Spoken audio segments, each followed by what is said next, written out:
Hello, ladies and gentlemen, and welcome to the Saturday Morning D&D Show. My name is Jordan with a silent PH in the middle, and I am joined by my wonderful co-host Lucian over there at Sir Lucian Gaming, and a very special guest. We have Mr. Allen from the YouTube channel The Dungeon Coach. He makes all kinds of cool Dungeons & Dragons videos, lots of fun stuff. Welcome, Mr. Allen. Welcome. What's up, guys? Thanks for having me. Absolutely. Yeah, so I love the dungeon. We're going to talk all about the D&D and things like that. Alan just reached out to me and he's like, I like your channel. And I watched his channel and I'm like, you got a pretty cool channel too. Do you want to be on my silly podcast with me and Lucian? And he said, absolutely. So here we are. That was like a month ago because there were all these scheduling conflicts and problems, but we're here. So we made it happen. It's all good. Me and the captain. Awesome. All right. Fantastic. First of all, how are you, Mr. Allen? No, I'm good, man. I appreciate, and I think it's next level. Only you guys would go and put me in the thumbnail. I just thought that was so impressive. I don't know where you are though, Jordan. I mean, well, I phase in and out, so I'm not. I mean, Lucian's the star, and so we have to just promote the other people. Yeah. Jordan did tell me he had his brother or cousin coming on. He didn't tell me anything about the relationship there. So exciting! So exciting. A little bit about you for the people that don't know. You have a YouTube channel, but what is it about? What do you do?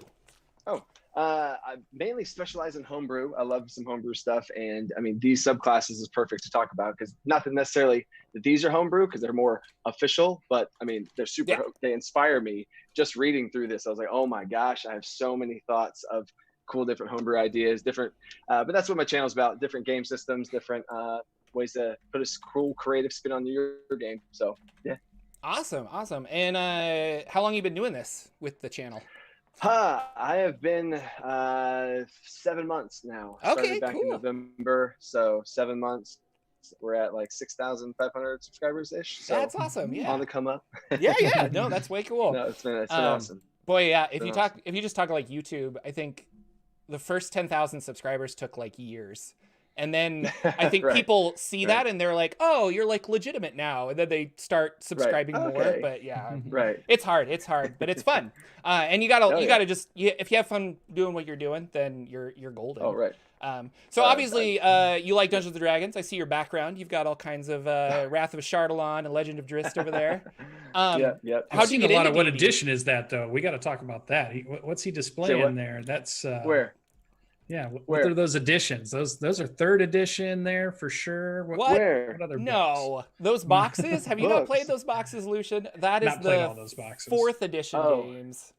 That's right. I haven't done the fourth editions. I got do you see that one? The fourth edition monster manual. You know, I'm just saying. There you go.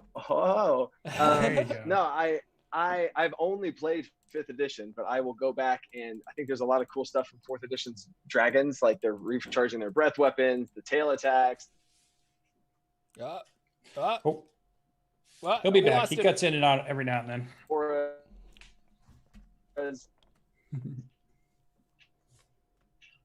Hopefully he's coming back. 4th edition.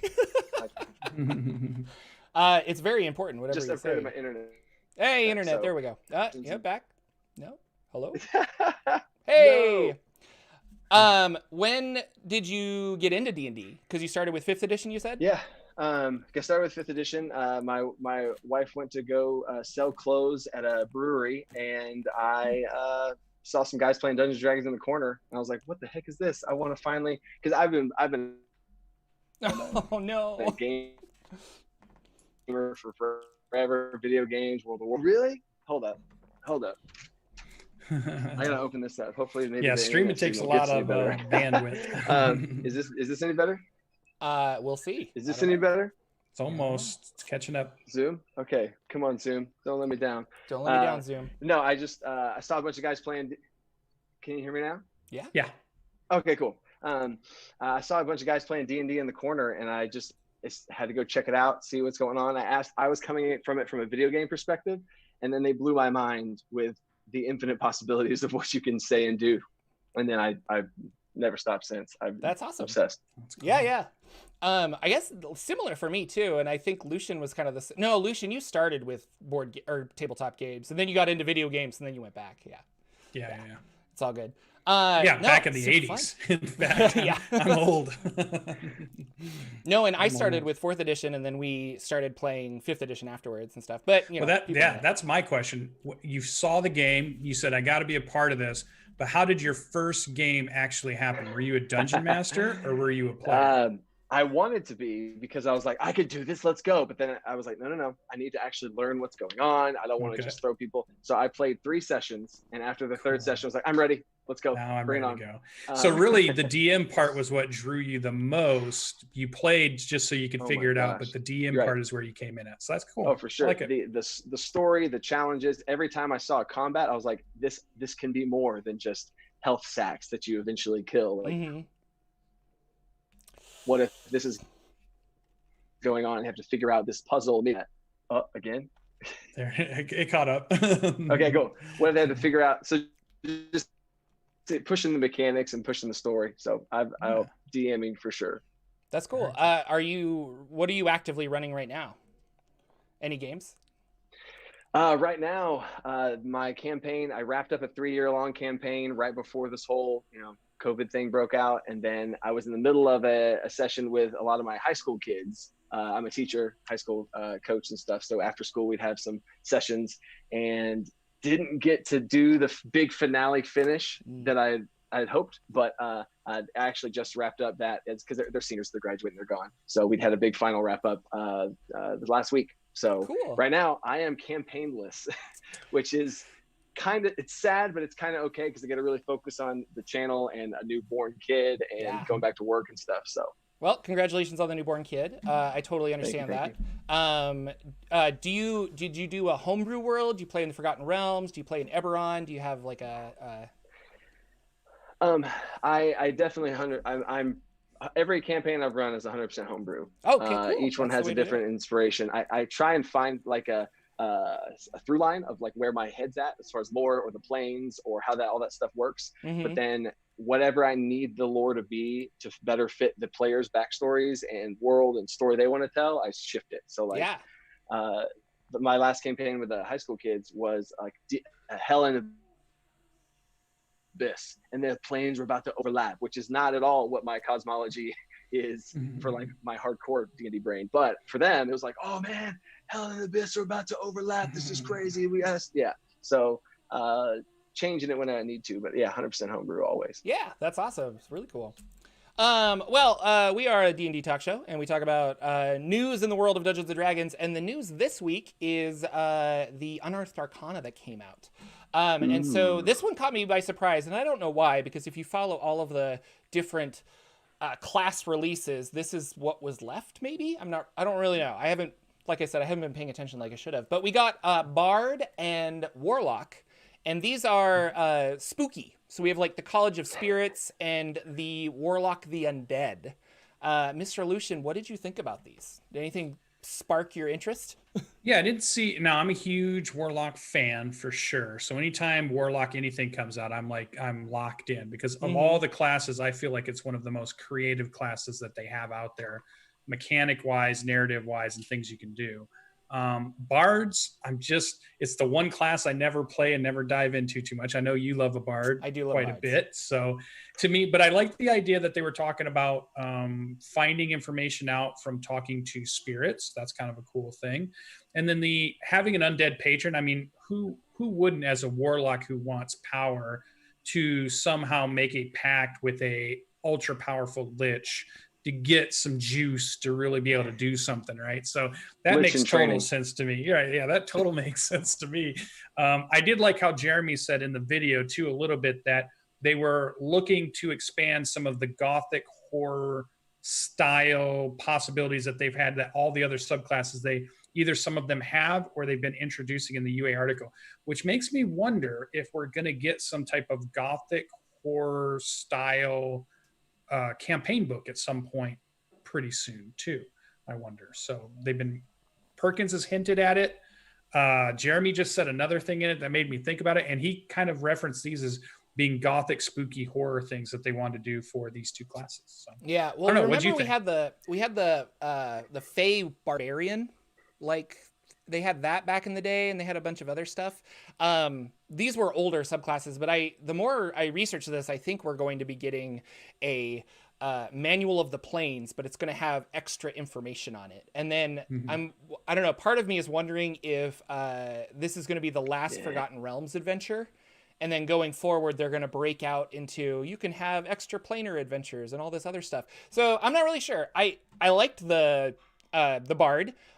It felt a little like the Wild Mage Sorcerer with that random Bard, or it's called the Spirit's Tales. And you roll randomly on that to get various things, but you could get like whoever you designate as the recipient of this, they can breathe fire. They can, I don't know, just like all these crazy things. They make a straight saving throw. I don't know, like there was a lot of weird, crazy stuff that I'm like, this is really powerful, but you can't control it.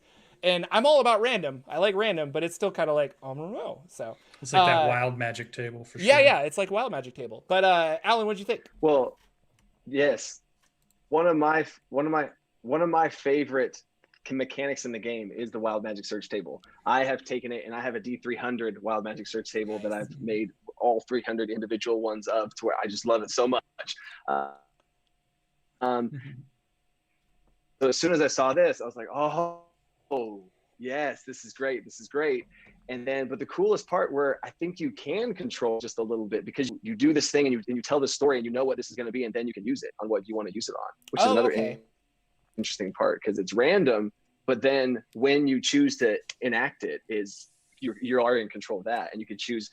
So you have a heads up of what this random thing you have for the day is, which was really interesting, and it scales with the dice of your Bardic dice, which is a random scaling mechanic. I that blew my mind.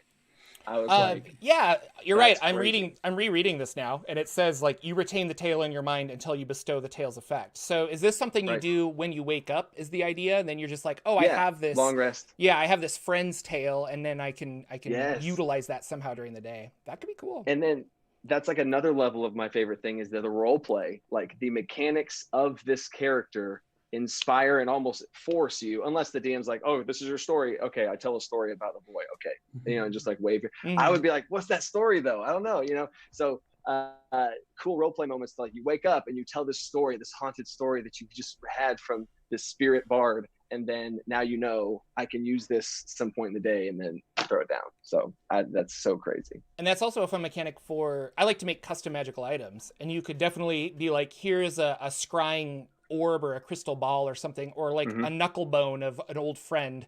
And that gives you advantage on that roll. And so you could roll twice and take the one you want for the day. And that could be a lot of fun. Yeah, and keep in mind when it says spirits, Jeremy had mentioned too, that it's not just like dead spirits. It could be nature spirits. It could be some type of abyssal spirit or angelic spirit. There's a lot of things you can twist around with that. It doesn't just have to be the idea that you're talking to somebody from the past that's died. Yeah. So if your players keep that in mind, they can really bring something to the table. Well, and kind of like what you were saying, Lucian, is like, bards have always been like, oh, silly music players, silly song singers, dancer. Like this gives them a little bit of like, oh no, we're a spooky bard, like a haunted seances. Ouija board. Yeah, Ouija so, I think that's a really cool direction you can take them. I love it. Yeah, and the warlock. It's funny because I was putting on Twitter that I'm like, this is way too similar to the Undying Warlock. In spell selection and stuff, not really in abilities, but they're both, like if you're an Undying Warlock, you have like a Lich as a patron, and if you're the Undead Warlock, you have a Lich as a patron or a Strahd or something like that. So it's kind of interesting that a lot of people were saying they were like remaking the Undying Warlock, which, am I wrong? Is the Undying Warlock from the Sword Coast Adventures Guide? I forget. I think yes. Yeah. I think so too. And I think it's just always gotten crapped on for being just bad or underwhelming. For sure. Yeah. And this is very like, it's a great fix. If this is what it is, this whole like the form of dread and like temporary hit points and spectral forms and like going all over the place. It's one of those things where we talk about power creep a lot with 5th edition because they've been very careful to not like do this. But at the same time, like Xanathar's ranger subclasses kind of fixed a bunch of other ranger problems. And I'm like, is this going to fix some other stuff that you've released? Or are we reworking that? I'm not really sure. But Yeah, this was a really cool idea, and I definitely, because I think man. your like level 14 ability with the Undying Warlock is like if you lose an arm, you can reattach it. But this one, you're like flying around and you can be outside of your body and do all these like really cool things. And it's, I don't know. I was like, well, that's way cooler than just my arm fell off, which doesn't happen in 5th edition a lot. Yeah, it's almost like bringing in Poltergeist and Exorcists and the scarier movie effects that you get from scary movies, whereas the other one was more zombie like you were almost had some of the abilities of a zombie or things that are you're able to use and you are zombie like. So it is cool to see this is more of like the specter or the ghost or the what's those movies they've been doing a bunch of them where it's people in their house and they're getting terrorized by some crazy ghosts and all they set up all their cameras like all the paranormal movies all of a sudden or I think that's what it was. Paranormal I don't watch Activity. horror movies because I'm Paranormal Activity. Maybe we'll get one that's like gives you vampire like stuff, or maybe we'll get one that gives you like lycanthropy or something stuff. That was the cool part about it is it says one of the cool flavor things is you take on the appearance of your patient into your undying form. Would be more vampiric or like literally undead like. So I think that's like a vampire bat, like or that scene like in the Pirates of the Caribbean when the ship finally comes up and you have some of them really crazy looking ghost like zombie like pirates. There's a lot of stuff you can run with that in your games.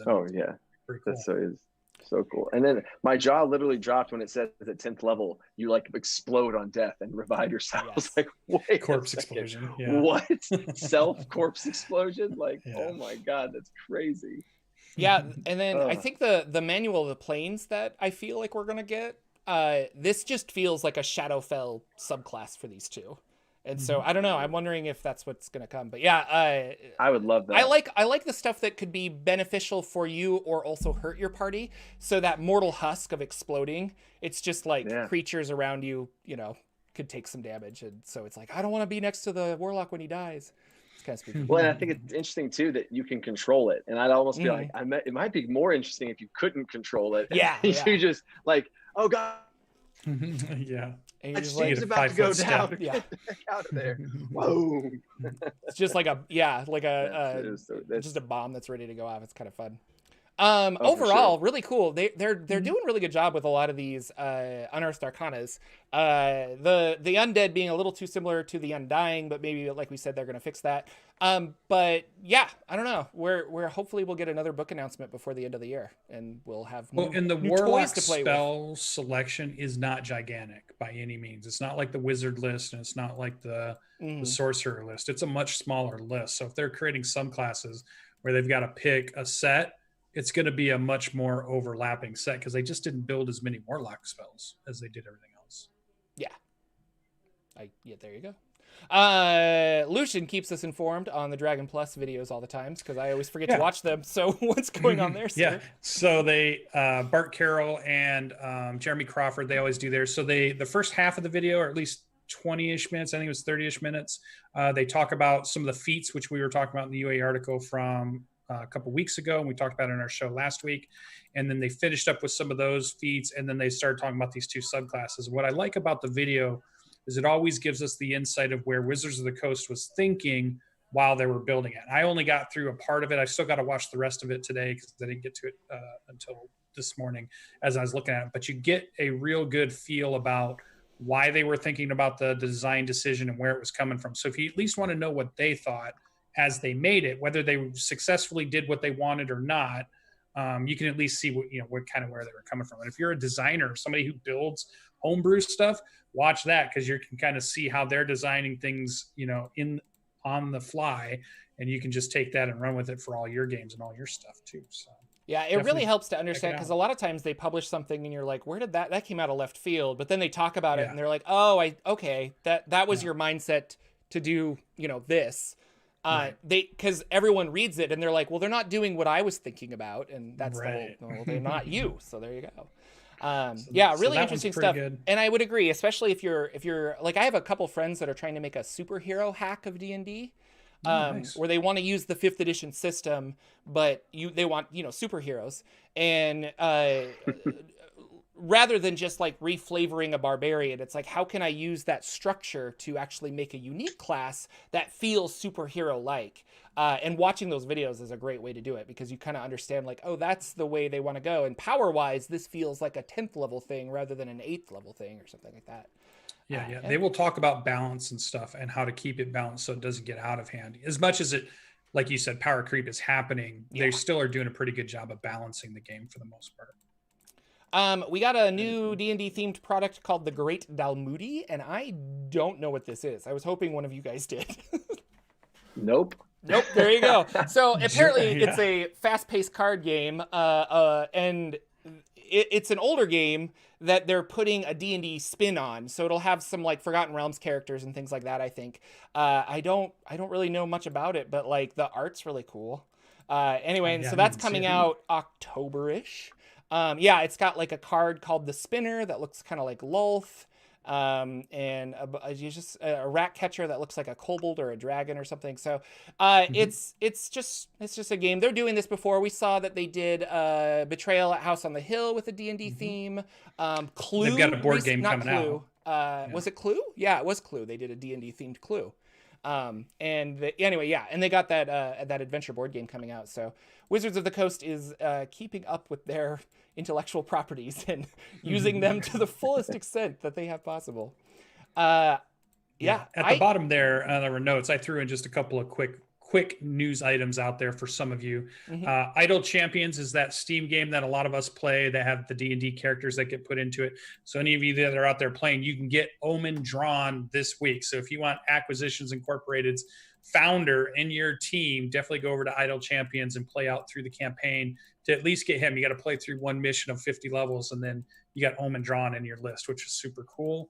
I saw a really cool, Colville did a trap video that Colville's videos I love. I'm such a huge super fan of Colville that anytime he puts anything up, I love to go out there and look at, because he has the best presentation of explaining his ideas of anybody I've seen. Like when he talks about something, I'm just like, I'm wrapped in what he's talking about. So it's a good, I don't put a lot of traps in my campaigns, but he talks about that. And he also references a 3rd edition book that you can go and take a look at, which I'm sure Jordan has taken a look at before. It's out on DMsGuild.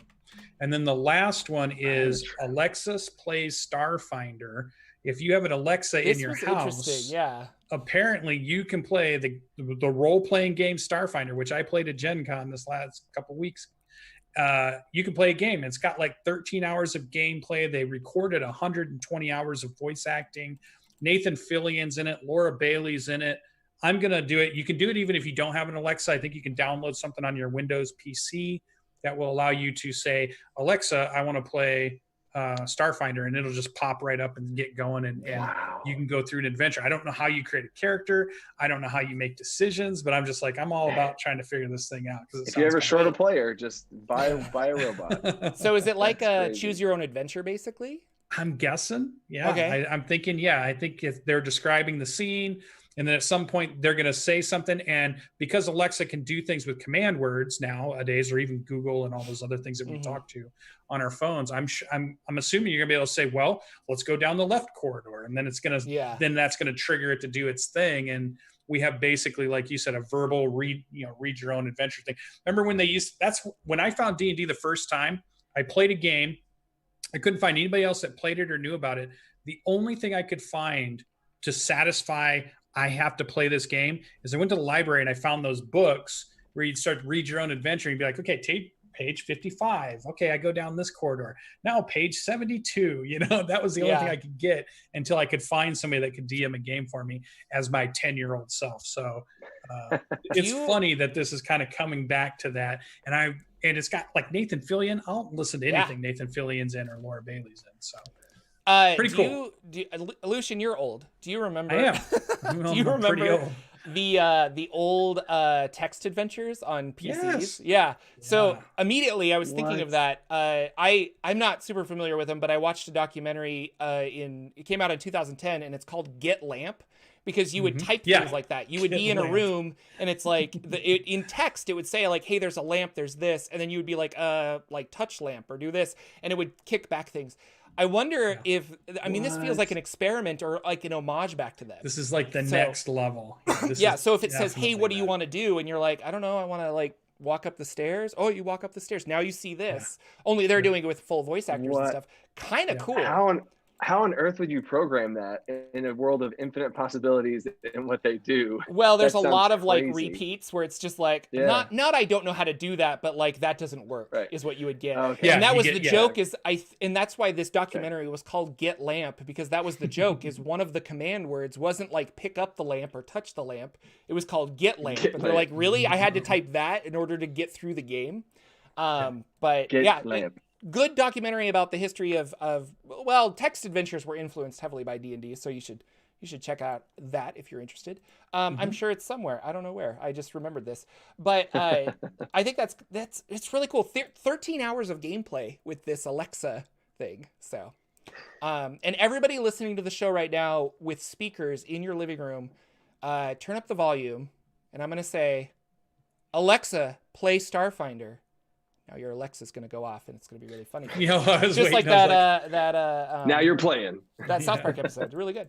So I don't know. I don't have an Alexa. I have the Google, but that'd be fun. So those are the last 3 quick items I wanted to throw out there for those of you.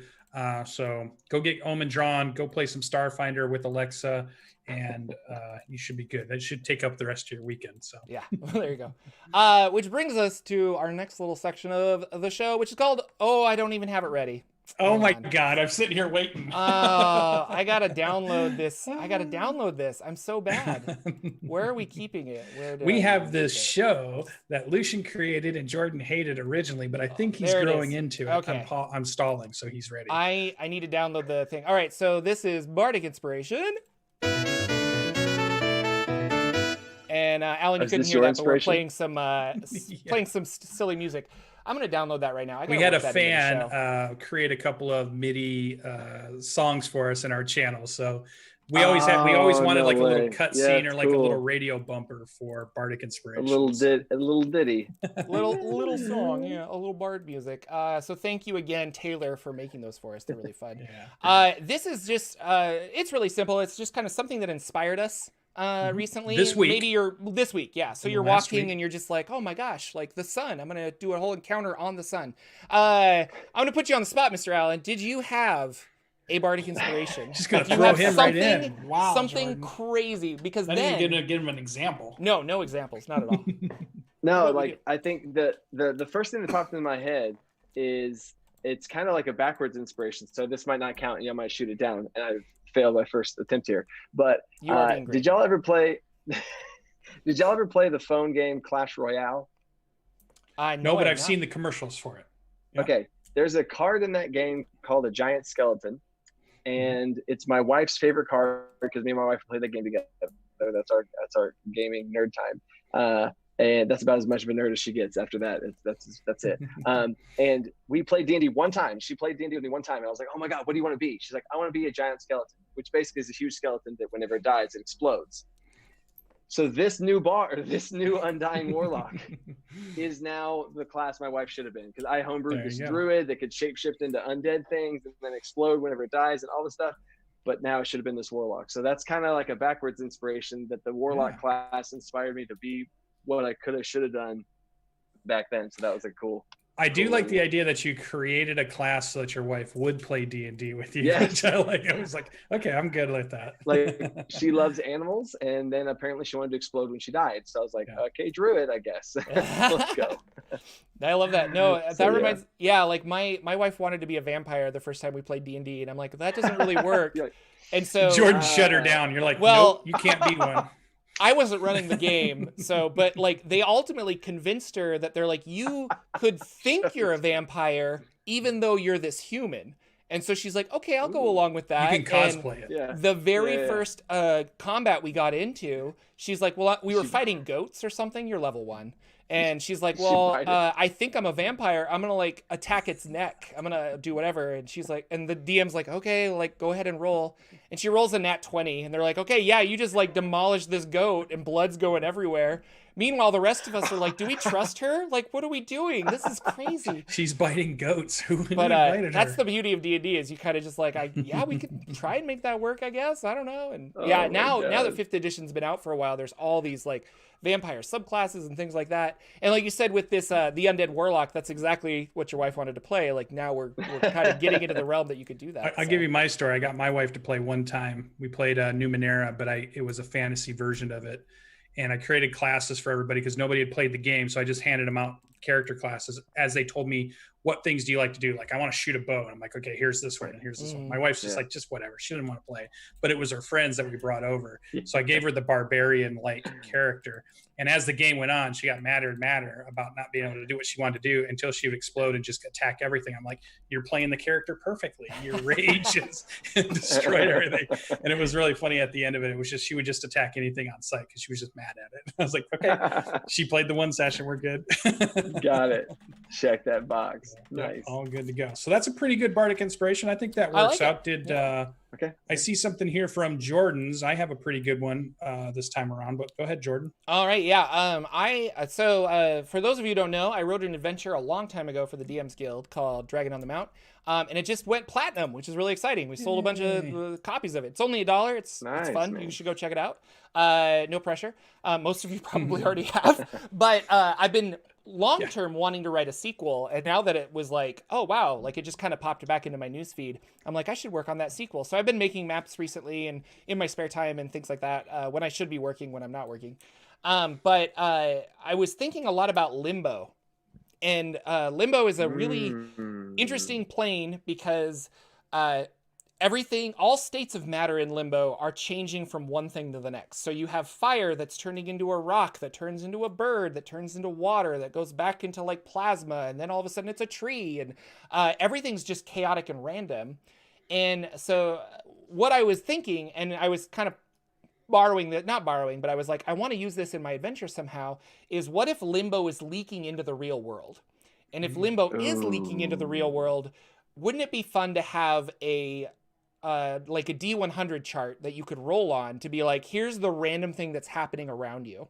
And it kind of reminds me of the chaotic waves that I have in my Rod of Seven Parts campaign, which is my 2nd edition campaign that I'm running, where whenever they use this weird chaotic artifact, things can happen. And I haven't made a table for it, but I do, like, whenever we roll in a certain percentage, I'm like, okay, things are more chaotic or less chaotic. And I've had, like hair turn into snakes and like candles turn into bats. Man. And so I'm thinking, I don't know, I want to do that. And I want to have a Limbo leaking into the world. And what would that look like? So that's my next project, is I think I want to write like 100 different weird things. And so when you roll a natural 1 or you roll a 20 or something, maybe that's something you could roll on like a wild magic table. That would then... I'm going to send you mine right now. Oh, do it. Yeah, send me an email. That sounds awesome. Just to cherry pick some little things from the 300 things. I love that. Here's the thing to take that, if you want to simplify it, you have 3 possibilities, and it's changing the state of matter. So either something goes from solid to liquid, or liquid to gas, and you don't have to say anything else. You just pick one thing. So if you're in a room in a 30-foot range, everything that's wood just turned to watered wood, like wood that's actually in the liquid form, and everything falls or drops, or all of a sudden it's a gas and everything's moving around. Or I think that'd be really interesting for your players that like that scientific stuff that's going on that gets really weird on them all of a sudden. Like, the thing you just made me think of is like, so I don't know how many dice it would be. I'd have to run all the scenarios, but it would be like, to leave creative room for the DM, you could have roll it, and it would be solid to gas would be one option, solid to liquid would be another option, liquid to gas, liquid to solid, and like something changes to one of the other two. So I guess that'd be what, D6 or something. But you'd roll it, and then whatever's happening, what would be cool for a gaseous to turn into, that's really cool. I like that. Yeah, you could have like Limbo. 3 different charts, and it's just like, okay, it went from solid to liquid. Now I rolled on my liquid chart, and it went from a table to like lava or something, and you could like have a whole different chart. It makes me think there's a book, it's a fun book that I really enjoy, called John Dies at the End. Not D&D related at all, but it's fun. And they made a movie out of it. What? But there's a great, and spoilers, it's called John Dies at the End, so there's a character named John. Spoiled it in the title. But in that book, they're talking to a girl that has asked them for supernatural help, and they're trying to like figure out all this stuff. And the beauty of the book is it's worded just so simplistically that oftentimes you're reading and you have to like stop and back up. You're like, you do a double take while you're reading. And I remember I was reading and they turn to this girl because they kind of realize something's fishy about her. And they're just like, we're understanding that maybe you're a little, and then the next sentence is, she burst into snakes. And then it just keeps going and you're like, what? And that's kind of the stuff I'm talking about where you're just like, oh yeah, like my tape, snakes everywhere. So anyway, Limbo. I've been thinking a lot about Limbo, and slots are really interesting. Lots of cool monsters you can use. Fun stuff. Mr. Cool. Lucian, what Bardic inspiration do you have for this week? This was a Bardic inspiration from our Discord. We had a lot of discussion about pets over the last week, and everybody was giving their ideas about how to make pets cool and how to do some things with that. And then my inspiration came from the idea of, why don't we just have a full-on book where pets get their own class? You can choose like species and stuff that have subspecies, and then they get something from that. They get a background, they get classes, and they can multi-class. So they have their whole thing. So all of a sudden they're just like a full-on character and they're ready to go. And I'm sure the first thought people would be like, oh, that'd be too powerful. But every D&D adventure I've played so far, we've always had an NPC running around with us that we picked up in the adventure, and then they kind of follow us along and do stuff with us. So they all have abilities and they all have stuff they can do. So why not the pet who, has all these cool things that could do something really fun? I think the players would really get into that. So I thought that'd be fun to create a full-on set of 12 classes that a pet could choose. And then there'd be subclasses within those. So you could have, like a barbarian mastiff that is your is your pet. And then what type of barbarian mastiff is it? Is it like, you can just create all these. But I would probably create things that are all different instead of, the same as the player classes, but something very similar. So that was my Bardic inspiration. There's a couple RPGs out there like that too. You just bardically inspired me. I have the two ideas that I had that I've never shared this to anybody before, but you just made me think of it. I want to make a subclass, whether it's for a ranger or for something else, or just like you said, you can almost tack it on to anybody and they could just like stop getting their features and start getting these.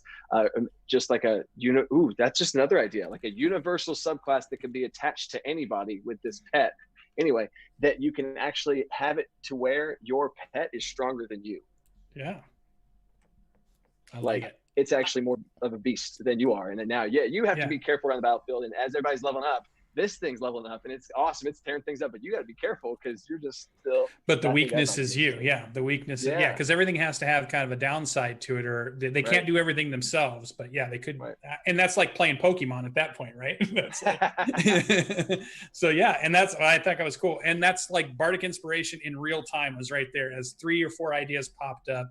You're already thinking about the next thing. And that's what I really liked about the whole thing. There was a good discussion on there about pet stuff and how you could do pet stuff. And I know players love to think about pet things. We love getting loot, and we love thinking about how we can have pets and things running around with us. Because just look at all the MMOs we play, and everybody has all that stuff too. And having cool mounts and things like that. You could have a fun sub game or something. So let's say your main party gets captured, but all of your pets and your familiars are running around, and so then your next game is you are playing those to like set your main characters free. And I was and again, like, this is why I love Bardic Inspiration, because we always think that's $1 million Kickstarter. You call it Familiar Adventures. And it's all about getting pets and having your pets like break you out of so internet, that one's free. For anybody that want to play Pugmire is you play as a like a dog person or a cat person or a bird person or something like that, and they deal with that kind of secrets of Nim kind of storytelling of stuff, which is really cool. So what's the mice one? Mouse Guard. That's what I was thinking. Mouse Guard's the other one. Yeah. Pugmire, Mouse Guard, couple of them are out there, so pretty good. So that's our Bardic inspiration for the day. Let us know about your Bardic inspiration out on the comments of the video once Jordan posts it, or come over to the Discord and join in on the conversation of all the cool pet. That was just my pet idea. They had a lot of other cool pet ideas about what they would do. A lot of people were jumping in and chiming in on how they homebrewed their pets for their campaigns, or things that they've thought about, or ways that they thought would make it really fun and cool for people to play. So that was the pet discussion for the week. I thought it was pretty good. Yeah, it's super fun. And then, yeah, Alan, mostly right now we just talk about like games that we're running and games that we are in and things like that. Because I don't know, we're always learning as dungeon masters, and the idea is that just what we were doing, brainstorm back and forth, and then you become learn from each other. Better dungeon master. You said you weren't running anything actively right now, correct? Right, but I thought about the cool last final nugget, which was Let's do. last week Just tell us about games that you're running or games that you have run.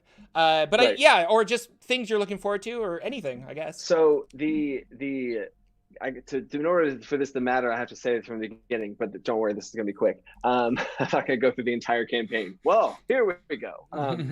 So how I do now. Now when I dungeon master now, how I do it is I don't have any predispositions coming into it. I'm ready for whatever they want, but our session 0, I make the world from there, and I make the story from there. I make the villain from there. I see what pieces they have, what cool things. I listen while we're playing, and then I create something from that. So, of the 6 players I had at the time, I'm a demon hunter. Oh, I'm a this, and so like there's this like devilish theme. So that's where that came from. But 2 of the players were warlocks, and they wanted to be like connected and twin sisters and all this kind of stuff. They wanted to be these like super sketchy, like drug dealer type, high schoolers. They're angsty or emo, or what's it called? Edgy. That's the word. Edgy. You want to be edgy. Tieflings, of course, too. Edgy tiefling drug dealers, right? I was like, okay, well, there's some themes here. Make sure to be high school, but anyway. So their big boss person, the person that they were working for and doing all these things for, he'd give them missions to go be skeezy and mean and nasty and do these things. That was the boss of the campaign. So they didn't know that they were actually helping the villain of the BBEG the whole time. And I'm trying to teach them not to be selfish, evil people, right? And then all these different times, these bad things would happen. These town would get destroyed, and they're like, man, like we keep screwing things up. And then they finally realize, oh my God, we are feeding the fire to this thing that's happening over here. It's us causing. Oh no! So that was really cool to have them realize that and finally come full circle, and then try to undo all the things that they themselves did. So that was always cool, and maybe learn a real life lesson about don't be a jerk in the process. Real life lessons in Dungeons. And it sounds to me like you're very like Jordan. When I first met Jordan was only playing games pretty much at his table. So is that the only way you're playing games? Have you tried any online role playing games as far as getting people together most of the time Roll20 and stuff? My main campaign, my 3-year campaign that ended right before everything else ended. That was all table in person. Most of the time doing table in person. The high school group is like an after school in like the indie club type situation in person, or at a track meet when the track meet's done and we're sitting around just verbal D&D-ing it up, and everyone's like, what are they doing? That's always fun. I did Roll20 for the first time, and I definitely liked it, and in this setting right now, I definitely want to keep going with it. I did 2 shots just to kind of play around in there, and I loved it. So my next campaign probably will be Roll20 once I can kind of get ahead with this whole thing and figure out my time schedule. Very cool. And stuff. Well, if but you need a player, just keep me in mind, because what you're talking about sounds pretty fun. Done. Let's go. I love it. Yeah, Lucian specifically is like he's all about the online. I love it. I'm curious, when you play at the table, do you do miniatures? Do you build terrain and things like that, or is it all kind of theater of the mind? Oh, we're gonna get a camera. I got a lot of miniatures on the walls all over here, some over there as well, up on the top. So yeah, I miniature. Oh god. I do miniatures. I've probably spent too much money on miniatures. Now all of that money goes into the YouTube stuff to try and get it, because there is no physical playing anymore. But yeah, I got maps, miniatures. Cool. You get cardboard and like hot glue and spray paint it and stuff. So yeah, I do a lot of the physical props and miniatures. Very cool. That's the one thing that Roll20 default brings style that I love the most is that dynamic lighting, so that Oh the my player gosh, can yes. only see So what cool. their character can see. And we're playing So a Dungeon cool. the Mad Mage, and it makes it so much fun to be able to go through and not know what's around corners, what's being drawn next until your character actually gets there and stuff. So that's the one thing I like a lot about it. And the idea that in a pandemic, you still can play your campaign without totally a hitch, normal. basically. Right. Yeah. Right. So Well, and on the dynamic lighting, you might like this, Lucian, is I had a mechanic in a game that we played a role. It was the big final boss fight of that 2-shot, I said, for a group of friends. And there was a layer action explosion that happened from a light source. There's only one light source in the whole room. And there was an explosion that happened, and it could move around like the person was holding it. So if you could see it, and you had to get to the shadows before it happened, and then woof, every single round. So you had to kind of move, and then so it was pretty cool to use the dynamic lighting and mechanic where you might not like put it center stage into a combat. So I thought it was cool. Very cool. I love that stuff. Very cool. Super fun. One of the map things that I've been playing around with, which I have to move my computer here, Dungeon Draft. I don't know if you've heard of Dungeon Draft, but they have really cool light things too. So you could actually make an entire map that's like dark. And then when they activate lights in a certain order, you could make another map that has all of these cool light points that create shadows and stuff. And then online, or even you could print it out and then just lay the new map down. But that's what I'm enjoying online about. And I don't run in Roll20. We do Theater of the Mind with my online game. But I definitely want to, now that I'm playing with these tools to make maps and stuff, I'd want to run more online games, because Roll20 is really good to, it's just fun to see your character, I guess, and move it around. And like, I can't really see around the corner, but when you play at the table, you're like, you didn't draw around the corner because they're not there yet. But anyway. Yeah, and D&D is very tactical. Players are constantly looking at how, am I 30 feet away? Am I 60 feet? Am I within range of my thing? And they're trying to draw it out and figure it out. So when they finally get something that's not Theater of the Mind, they can really do some fun tactical stuff. But Theater of the Mind also just lets you, kind of make sure things are running smoothly and quickly. So I always felt like if you're drawing stuff out and you're using the maps, you're going to slow your game down a little bit in combat situations. Be ready for that. Theater of the Mind, if you want to keep things moving along, is great. If you want to keep a good, speedy game where you don't want to really bog down in the, moving each square and then measuring out and all that stuff. But it is fun for those people that love the tactical side of it. I'm curious. You did a 3-year campaign. What level did you guys end on? 20 for sure. 20, nice. Yeah, they got the 20. That was cool. That was what were you throwing at them by that time? Well, okay, so the final boss fight, if this makes sense, in this homebrew level 20 campaign, the final boss fight was a lich. I know, okay, the classic lich, right? I didn't know at the time. I was like, yeah, it's gonna be from the beginning. I was at the start. I was like, yeah, it's blah blah blah. And he had this reason. It was a very emotional, like Thanos type villain reason. So anyway, he was a lich that was trying to revive his daughter. That's why he tried to look into how to manipulate life. But anyway, so the big finale boss fight was a lich who then turned an ancient red dragon into a lich that was his mount. So it was a lich riding a Draco Lich mount that had undeads coming along, who also, through some source of some blood magic, was throughout the campaign that they were getting hunted by these people that would take their blood like voodoo, like voodoo doll style, and they recreated the players in these bloody evil versions of the players. So there's this like almost homunculus, nasty versions of the players that they had to fight off as well during all of that. And then there was this black fog that kept rolling in that gave the bad guys a lot of good stuff inside the black fog. And inside of all of that, the daughter of the lich was trapped in a time bubble that the chronomancy wizard homebrew level 20 person was trying to rewind and undo. So yeah, that was the big finale boss fight. That's awesome. That sounds epic. Man, it was nuts. So yeah, that's way cool. Very cool. Yeah. Lucian. Go ahead. Sorry. No. Okay. So just because I was already there, and another little thing for you guys, since your is just Bardic inspiring me so much. The druid in that group ended up being a triple multi-class. That's a whole nother long story, but he could shapeshift into elementals, and he shapeshifted into a radiant elemental and encompassed and engulfed the paladin, and like almost like Transformers style, like Power Rangers almost.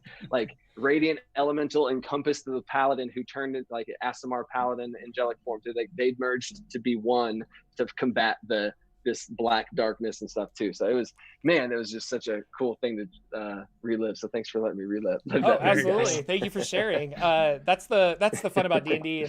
And we missed Gen Con this year because of the virus, obviously, but Lucian and I, that's our favorite thing is I'll sit down with people that I barely know, but we all know we play RPGs, and I'll just be like, like, what was something that you thought was really cool in your last game? And it's the exact conversation. Like, you start talking about it, you're like, oh yeah, and then the bear came and it just turned into Fire Bear, and we were like, what? And I love it. I love hearing people's stories. It makes me so happy.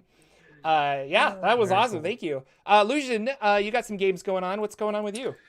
Yeah, playing some Dungeon of the Mad Mage with our Acquisitions Inc. slammed in there. So we're just about to clear out level 1 of that, but we made level 6 in our characters, which is really cool.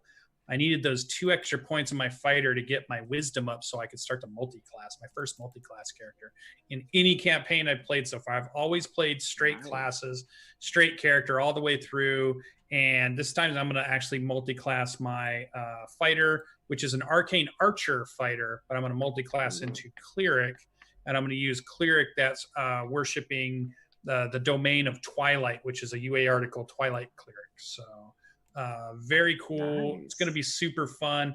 We had some great fights and some good battles. We've got some good intergroup tension going on at the moment with some dynamics from our characters that are just super funny. And it's funny because going down into a dungeon, we're already just ramping up and we're having such a good time.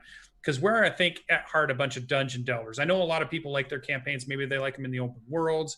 Maybe like political intrigue. Maybe they like a city adventure or something like that. Maybe they want a high seas adventure. All that stuff's really good. Like your Hot Springs Island was this cool, chaotic island that things going on. Those are all cool. But boy, does my group right now that we're playing with, we're just dungeon delvers at heart. And we just want to go we want to go down as far as we can go and find as many things as we can find. There's treasure down. What a perfect bring the module. Traps and just do everything, and it's really good. So that's been really good. I'm getting close to wanting to start my campaign back up again. Revenor has been on my mind for a while. I realized one of the things that stalled it, obviously we talked about this last week, was my job that I got. And so the last 6 months I've been wrapping my head around that. But the other thing that I realize now that stalled my Revenor campaign out is when I created my Revenor campaign, I had 6 big overarching storylines that were happening no matter what the players were doing. And then my idea was, as these storylines were unraveling or things were being introduced, I would then try to adjust them depending on which ones the player touched. Maybe they only go after one of them. Maybe they somehow mess up one of the other ones. But, there's things going on in the background that whether they're there or not are going to happen. What I realized is all 6 of them that I had introduced had all been introduced to the players. They've all interacted with them in some way. And now I need to figure out where to go from there, because all of the beginning ideas I had have come to fruition and all that part has come up.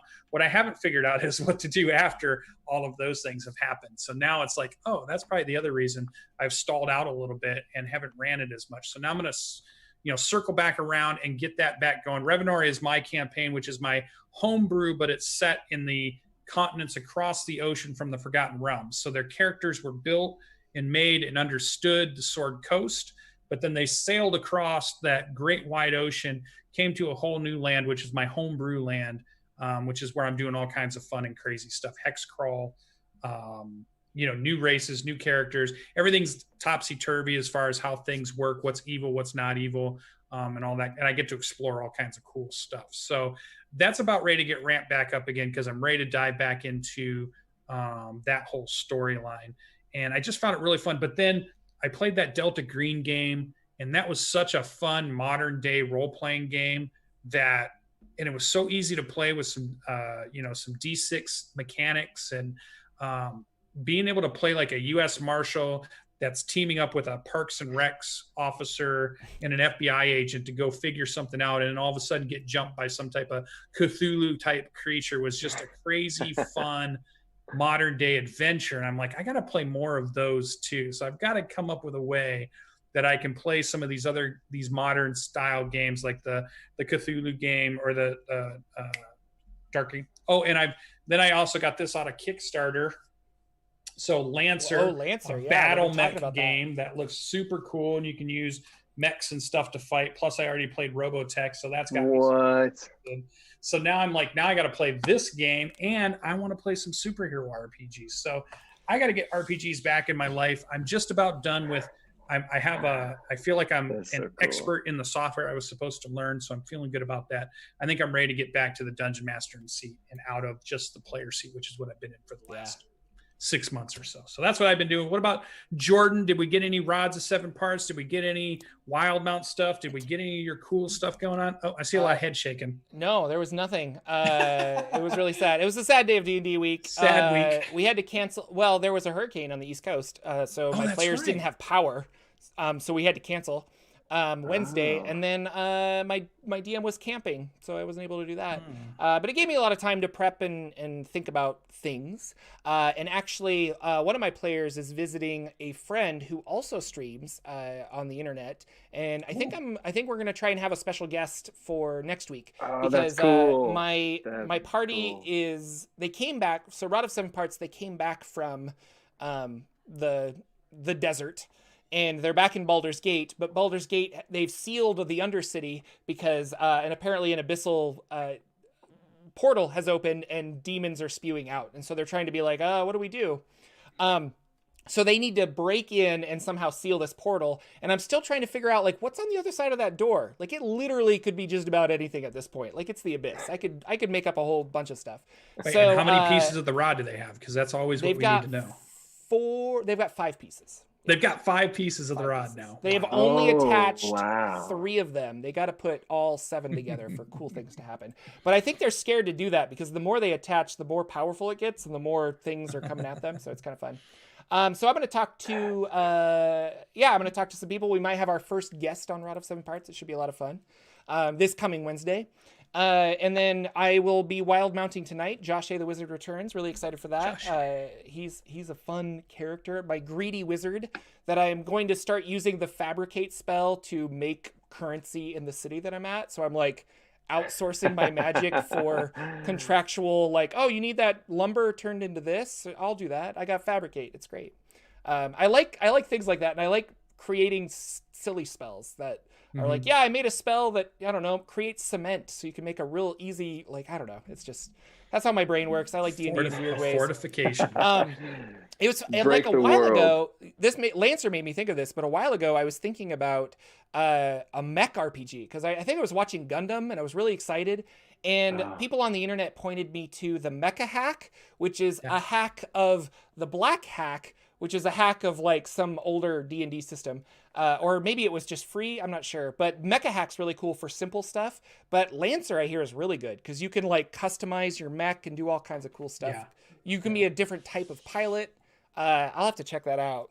So many RPGs to play. I still haven't played like 90% of the RPGs I own. But Mr. Allen, the Dungeon Coach, that's cool. We were talking before the show started that you primarily play D&D, but are there any other RPGs that you're interested in? Because once I started down the D&D path, I was like obsessed with all these different RPGs, and now like I want to play a ton. So because of this conversation, I'm obsessed with Lancer and literally everything else, Cthulhu stuff. Like, I want to play a cool Cthulhu game real bad. Like because the one time that I've been diverted in this way was I was able to be a player in the very few times that I ever get to be a player, and it was going to be this post-apocalyptic world, D&D, but you had to explain everything through technology. Like if you're going to cast. You know, so like Moonbeam or whatever, it was a drone that I could shot on my back. Oh, like, fun. Zzz, you know, so like, that's the spell. So it was cool. That was like, oh, wow, there's so many possibilities here. And so he's talking about Lancer and this Gundam stuff. It's never something that I've dived in down boards, and that's now another thing on my list of once I get ahead. And once I get. Yeah, absolutely. I get really into fantasy. I'd love to play all those roleplay games. Yeah, that'd be fun. It's funny how much fantasy I play, and then you think about superheroes or sci-fi or like Kids on bikes, kids on brooms, kids in space. Well, yeah, you can do all these, or Cthulhu. Like that's a whole mythos that I don't know anything about, and I would love somebody who's passionate about that to run a game for me, because I think that's when you get a really good sense of like, oh, this is really cool, you know. And I just got Kids on Brooms, which is a Kids on Bikes is a Goonies kind of 80s style RPG, and they made a magical version where you're basically Harry Potter Hogwarts, and it's called Kids on Brooms. Ooh, and I've been wanting to run that, especially for some of my my friends that are totally into RPGs, but they love Harry Potter, and that would be a lot of fun to be like, hey, we're gonna try this game out. It's just a one shot. It's a lot of fun. The Dungeon Coach, you're on YouTube. What other social medias? How can people find you if they are interested? The youtube.com/the Dungeon Coach is the best way to do it. But I have a Facebook that I'm working on. I'm still on the come up. So I pretty much my Discord and my YouTube channel. In the description of any of my recent YouTube videos, you can see all my stuff there as far as Facebook, Twitter. I should probably do more tweeting, but I just really don't. But yeah, YouTube, and I'm about to do my video for today right after this. That's awesome. So, yeah. Again, yeah, his Twitter is in the video here right below that. You can check it out. I also have a link in the description of the YouTube to his channel. Do you have a favorite video that people should check out? Ooh, favorite video. Yeah. Well, I have my favorite video, but it might not be the video that everyone.